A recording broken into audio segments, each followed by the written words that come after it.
Welcome to another edition of the Bones of Advertising. I'm still Craig McLeod, which makes this guy a disorganized, chaotic disaster. That's what I am. You know why? I've spent too long in lockdown. Too long in lockdown. And I've been promising myself every single day to clean that up. It's only been 2 years. For those who are listening to us, JD is referring to about 3 things that are in the background there. I think he's making a meal out of a molehill, if that's the phrase. I'm not quite sure. But mountain out of a molehill. A mountain, yes. Not a meal, although I'm quite hungry. Perhaps that's why I'm saying yeah. I could eat a molehill. Out of a molehill. But there's literally a few things that are kind of stacked up in the background. But ultimately, my boy, I don't see you as either a mess or in disarray. Thank you very much. Thank you. You are, as ever, very, very kind. So, my pleasure. Absolutely my pleasure, my boy. Well, today, have you got a topic for us? What's on your mind? I would like, if I may, just to rather than look backwards as we often do, and as, to be fair but critical, a lot of advertising practitioners do. I thought we may see if we can gain some insight and some inspiration from the future.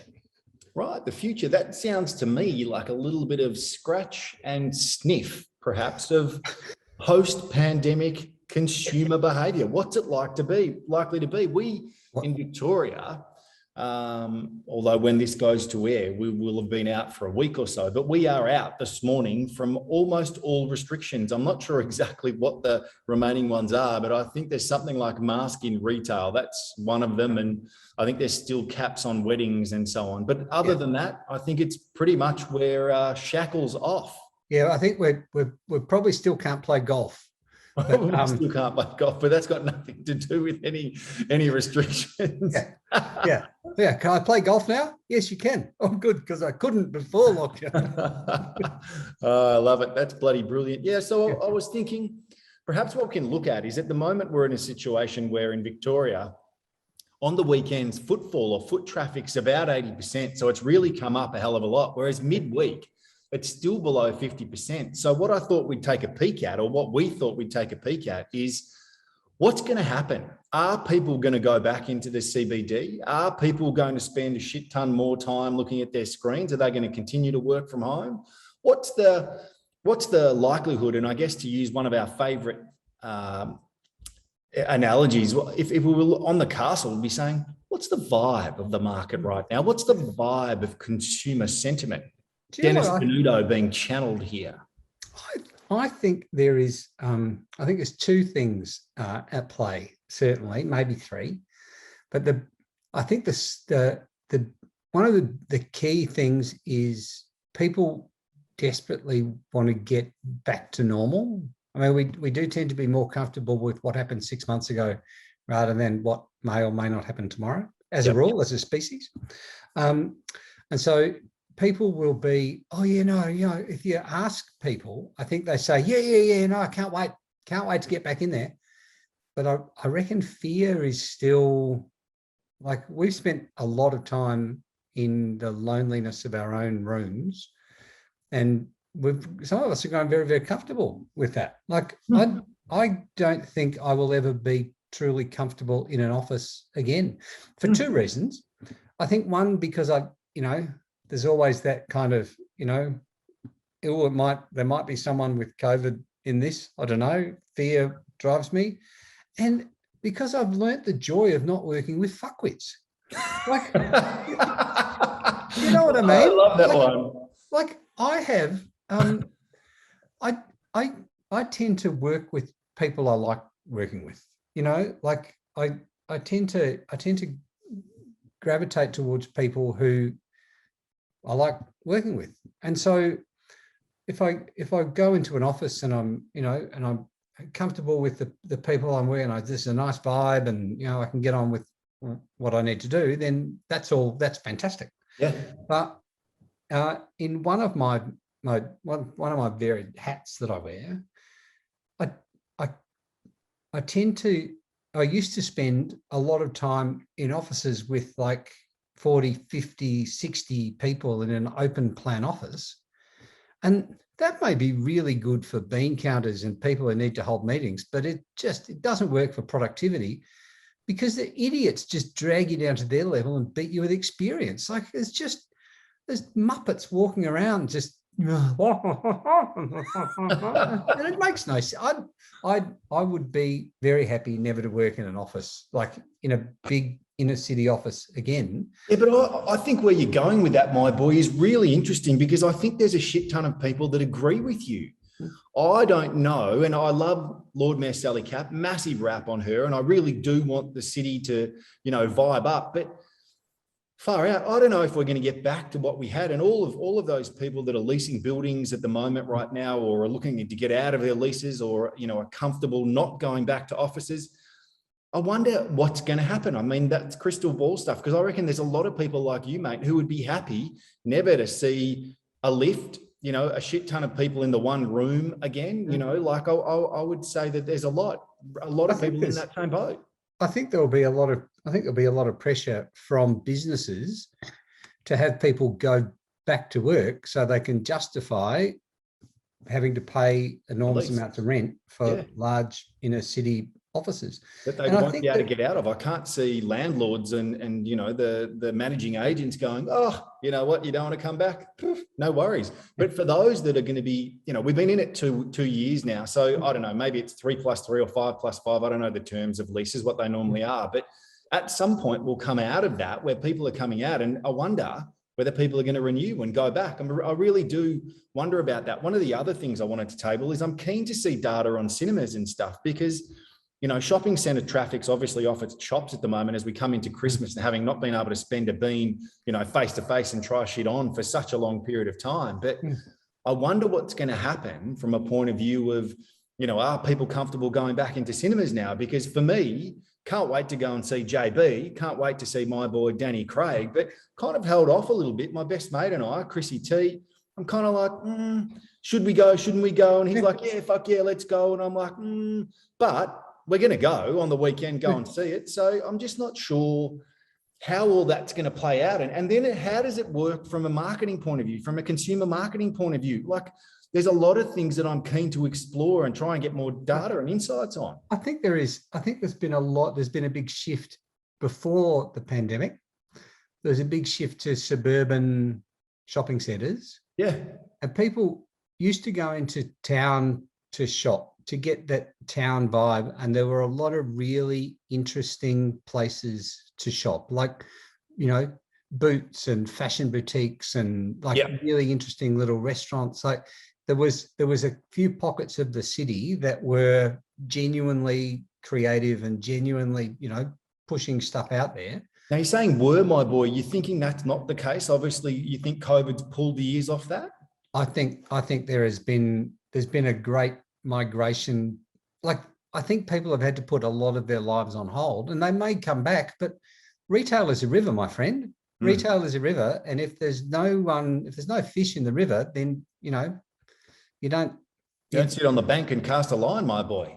Like, you've got to go where there's a lot of people passing your front door. And if there's no one working in town, it's really hard to get passing traffic if there's no passing traffic. And it's not a situation where you can just rely on that weekend. I mean, I don't know how many people are going in on Friday night. I didn't hear that data this morning when Sally Capp was talking about it. But ultimately, it will be interesting to see whether they can get back to 50 and above during the week, because otherwise, what's going to happen? You can't run a cafe with 50% fish going by in the river. Like, it's, as you say, you can't run a retail store, a clothing shop. You can't run a massive department store with just weekend traffic. I mean, they've got to be relying on a lot of that traffic that comes out of the building at lunchtime, over that 2 or 3 hour period where they're sort of filtering through into all of those retail opportunities. I mean, if you want to go shopping at the moment for Christmas, don't go on the weekend, go midweek if you can. Like, see if you can sneak out for a couple of hours into the city, because there won't be anyone there. No, exactly. And when you look at, I know they're trying to reinvigorate the nighttime experience of Melbourne. And I think my gut feeling is, if they've got enough places open and they've got enough interesting places to be, I think that has more chance of taking off, because people will be like, oh no, I'll just pop into town. I'll go here for dinner, because we'll get in because no one's, eating in there. Actually, there's a few people, it doesn't matter. Yep. And then we'll go and, we'll go down to Cherry Bar, or we'll go down, because live music's back. And I think that the nighttime traffic will actually drive the vibe of the city. And then, slowly it'll come back. Like, I think it'll take a long time for people to become truly comfortable in public transport. Yeah. And I'm a massive rap on public transport. I think it's fantastic. Melbourne, blessed with trains and trams and, buses and all sorts of bloody carry on. Yeah. But like, it's really, I think, like, advertising and marketing should be about raising awareness and driving engagement. Like, there's retail ads, and retail ads are essentially, remember that stuff that we told you about there, where you can get it for $4.95 over here. Yeah. But if there's no genuine need to, like,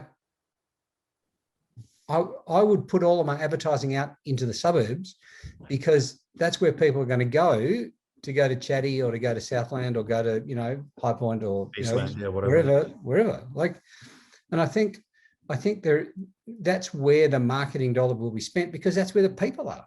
Like, you're an ex-media guru, that's where you put your dollars, isn't it? I think so. I think it is, Bud. And the other thing that I think is going to be really interesting, and I'm one that hopes that it does come back, because to lose what we had in the city would be a shame. And then you think of the knock-on effect of all of that, like those spectacular buildings, the way they've been beautifully fit out. Like, gosh, we've been to so many great businesses, you and I, in that CBD, that people have spent a ton of money fitting out to make it a really great space and place to work. There's some brilliant restaurants, cafes and everything. But on the other side of it, like, getting staff into this hospitality segment has been a problem as well. Like, there's, like, I watched one of the guys this morning from Cafe Republica as well, talking about the fact that he just can't get anyone. So he's hiring super young people. But again, he's in a situation there where he's licensed. He can't have the young people delivering booze to the table. So, we've got this other problem that we're faced with as well. But they've actually got instances where people who own cafes or restaurants or whatever are walking into pubs, restaurants, walking up to the waitstaff and saying, how much are you being paid? I'll pay you more. Yeah. Walk across the road tomorrow. Yeah, well, I mean, it's going to happen. I mean, how else are you going to get people? He put an ad up, and 2 years ago, he'd put an ad up for a barista. He would have got 200 applicants. He got one up on Seek. So that's really interesting. And then you've got what the government's putting into our tourism industry, because obviously no one's been working in the tourism industry, and we've got no people flying into Australia, which sometimes those people fulfill the roles in that tourism space as well. So, they're incentivizing people to take up gigs to work in paradise, like the campaign that's about to launch, which is, I think the name of it's Work in Paradise. Like, how extraordinary a situation are we facing here? And I guess the point of all of this, with relevance to what we do, is what are we to do from a marketing perspective? And, I think you said it primarily, is that you will start to see the permeation of this, into more geo-targeted stuff relevant to where people are likely to be, and hopefully that's going to put people in a position where they're going to be delivering the message, right to the people and to the masses, in transit to where they are, as you said, to those shopping centres and so on and so forth. But I think it's going to be interesting over the next couple of months and into sort of mid next year when we start to hit it again, JD, because what happens if, like we're seeing in Europe at the moment with COVID, that they're all vaccinated, but they're all going into these kind of hyper situations again, as you come into winter. Yeah. So we'll get the learnings of that and watch what happens. And obviously that's what's going on at the moment with this legislation they're trying to get passed in Victoria to try and put us in a position where, as we get into mid next year and winter breaks and potentially this thing takes off again, like, for goodness sake, I really hope it doesn't. But if it does, so that we've, the government still has the powers to be able to manage the situation as they have. So interesting times ahead, my boy. I think it'd be fascinating. I mean, I'm confident for the city because, the city's been up and down Cities years. tend to rise and fall, and as long as Yeah. there's a vibrant economy in and around it, like we're not Detroit.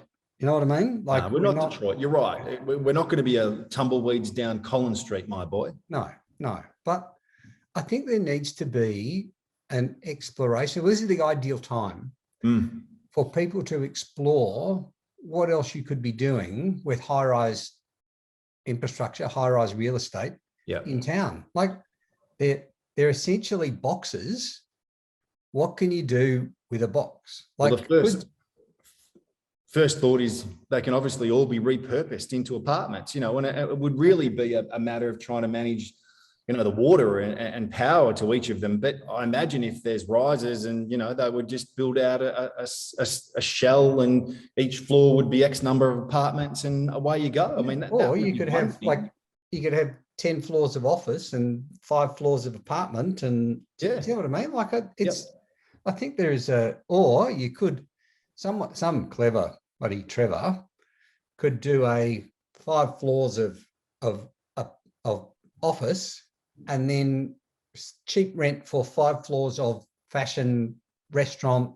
Like you go to Singapore, you go to any of those Asian countries, they've got a lot of that kind of infrastructure where you've got shops and restaurants and like socializing spaces, and then office, and then socializing, and then office. Like we don't necessarily need to be just about offices. Yep. No, I think you're right. You make a good point there, without a doubt. And I agree. I'd love to see it come back to bustling metropolis, but I think that the issue is going to be the small business confidence and those micro businesses that you spoke about before, those very bespoke, whether it's high fashion or whatever type of business it was, that aren't multinationals, even just some of the food. I mean, it's going to be hard for them to believe this is where to be, whereas they could go somewhere, as you said, on the perimeter or the periphery of those places where everyone's sort of flocking to, and have, a far higher probability of not getting into the shit again. Yeah.